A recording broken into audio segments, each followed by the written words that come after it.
بسم اللہ الرحمن الرحیم۔ السلام علیکم دوستو۔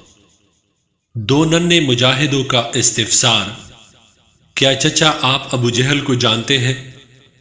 سیدنا عبد الرحمن بن عوف رضی اللہ تعالیٰ عنہ کہتے ہیں کہ صف بندی میں میرے دائیں بائیں نوجوان لڑکے تھے۔ میں نے دل میں کہا کہ میرے برابر کوئی آزمودہ کار ہوتا تو خوب ہوتا۔ یہ دونوں نوجوان معاذ اور معوذ تھے۔ ایک نے چپکے سے مجھے کہا کہ چچا کیا آپ ابو جہل کو جانتے ہیں؟ جب ہمارے سامنے آئے تو مجھے بتانا۔ دوسرے نے بھی یہی بات آہستہ سے پوچھی۔ میں نے کہا کہ تم کیا کرو گے اگر اسے دیکھ لو؟ انہوں نے کہا کہ ہم نے سنا ہے کہ وہ رسول اللہ صلی اللہ علیہ وآلہ وسلم کو گالیاں دیتا ہے، تو ہم نے عہد کر لیا ہے کہ اسے ضرور قتل کریں گے یا پھر اپنی جان دے دیں گے۔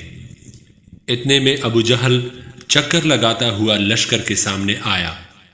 میں نے دونوں لڑکوں سے کہا کہ دیکھو ابو جہل وہ ہے۔ یہ سنتی ہی وہ دونوں ایسے جھپٹے جیسے شہباز کوے پر کوئی گرا کرتا ہے۔ دونوں نے اپنی تلواریں اس کے پیٹ میں گونپ دی۔ وہ گر پڑا۔ جان توڑ رہا تھا کہ ابن مسعود رضی اللہ تعالیٰ عنہ بھی پہنچ گئے۔ انہوں نے اس کی چھاتی پر پاؤں رکھ کر سر کاٹا اور داڑھی سے پکڑ کر سر اٹھا لیا۔ آپ صلی اللہ علیہ وآلہ وسلم نے حرثہ کی خدمات کو منظور فرمایا۔